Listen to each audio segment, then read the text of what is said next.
into asset management. Now, this topic is also referred to as management efficiency or management effectiveness. So when we measure how management is managing the assets in either generating funds or generating revenue, as well as how they're making sure that the company is using its assets effectively. There are four measures that we use here. The first one is the average collection of your accounts receivable. Now, this measures how you are collecting your accounts receivable. When you sell a product, if you can't collect the funds, then you're not being effective as management. And for the companies that we're going to look at, they have very small accounts receivable because they're in the home improvement industry, and for the most part, people are going to buy using a credit card, or they're using the store card, but that store card actually behind it is a bank. So they don't have as high receivables per se on their books. But you see that we measure the accounts receivables and divide by the average sales per year, okay? Now if you think about it, you have your accounts receivable, and then you have your annual credit sales divided by 365. Basically what you're saying is you're dividing your accounts receivable by your average daily sales. So that gives you a number, or gives you an average of how many days it's taking you to collect your accounts receivable. The next one is your inventory turnover ratio. The inventory turnover ratio, we get the cost of sales on your income statement, and we divide by the average inventory. What is the average inventory? We look at the inventory that you're starting with at the beginning of the year, plus the inventory that you end the year with. We sum those two numbers, and then we divide by 2. That's the number that we use as the average inventory. And then we divide that in the cost of sales to arrive at the inventory turnover ratio. Now, what does that measure? It basically measures to see whether you as a company are sitting on too much inventory, which is not good management of that current asset. And then the last two we'll look at the fixed asset turnover ratio, and then lastly we'll look at the total asset turnover ratio.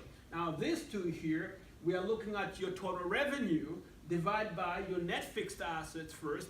In other words, we're going to say how many times are your total fixed assets going into your revenue that you've generated.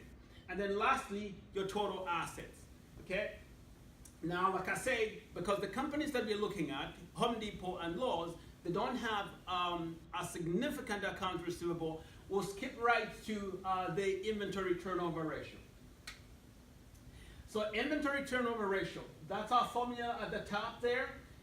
We'll need the cost of sales, and then the average inventory. Now I have highlighted here, this is your 2016, and then this is 2017. Now, never mind the date when the financial statements were published for 2016. They were published on January 29th, but this is 2016, that is to 2017, and that's the caption of the asset side of Home Depot. And then this side here, I've captured the profit and loss, or your income statement. So we have at the top revenue, and then the cost of sales, that's the line that we are going to be using. So the formula says we get the cost of sales for the year, and then we divide by the average inventory. So we'll sum those two numbers there, the $12.7 billion and $12.5 billion. We sum those two numbers, we calculate the average, whatever number that we're going to get, we'll divide into the $66.5 billion to arrive at the ratio. And what does that number look like? Here's our calculation. So for 2017, Home Depot's inventory turnover ratio was 5.26, right? Now all the time when you do these calculations, you want to make sure that you compare either to the immediate competitor or the best company in the industry, or to the industry average.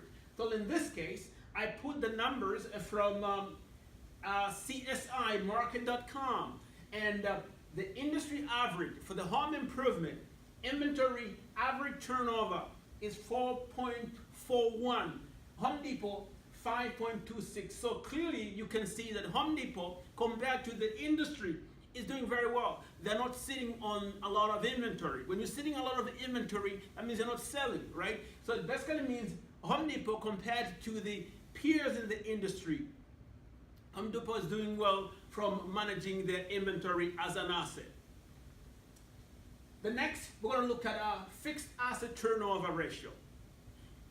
This fixed asset turnover ratio is trying to measure how this company is using its fixed assets as relate to generating its revenue. So the numbers that we are dealing with, the revenues at the top, and your net property and equipment. That's your total fixed asset. So those two numbers, we divide into those two numbers to arrive at the total fixed asset turnover ratio. And let's look at the numbers and how they look like. So for 2016, Home Depot's fixed asset turnover ratio was 4.32, and then 2017 was 4.57. So you can see an improvement. Obviously, all the time, we have to make sure that we compare to the industry or that of the next competitor. Okay. The next one, which is more widely used in the industry, is the total asset turnover.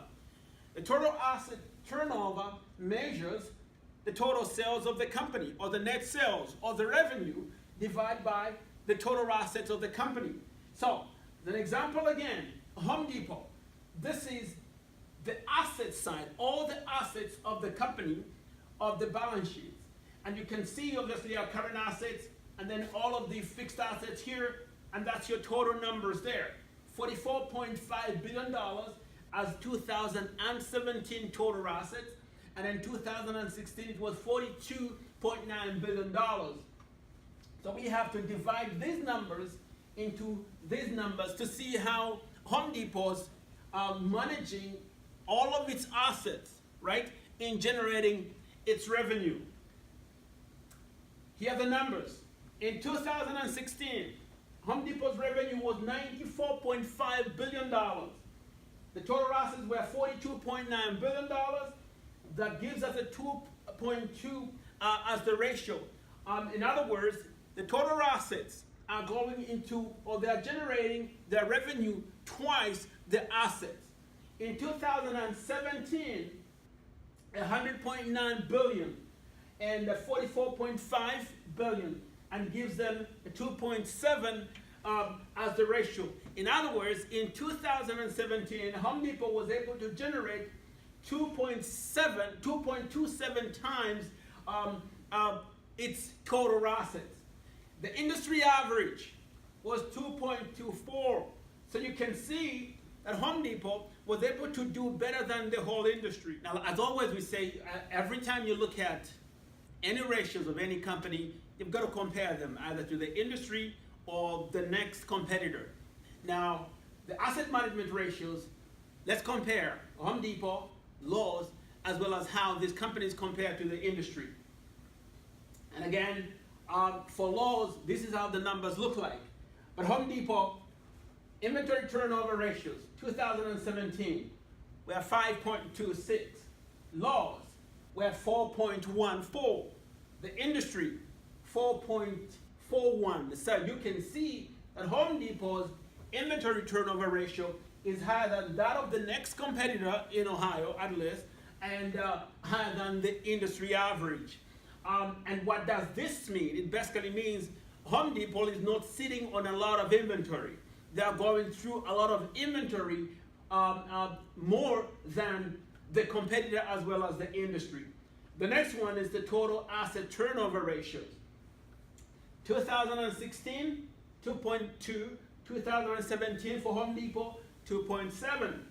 Lowe's, 1.89 in 2016, 1.94 in 2017. And the industry is sitting at 2.24. Now you can clearly see who is doing better. So based on these, Home Depot is managing its assets better than yours as well as better than everybody in the industry, at least at this point. Well, I hope this makes sense. The next time around, we're looking at financial leverage ratios. And in this case, what are we going to be looking at? We're going to be measuring how companies, whether companies relying too much on borrowed funds. This is very important because when a company is heavily relying on borrowed funds, those are the things that lead the company into financial trouble. I hope this makes a lot of sense and it helps you to understand what we're doing. Thank you very much.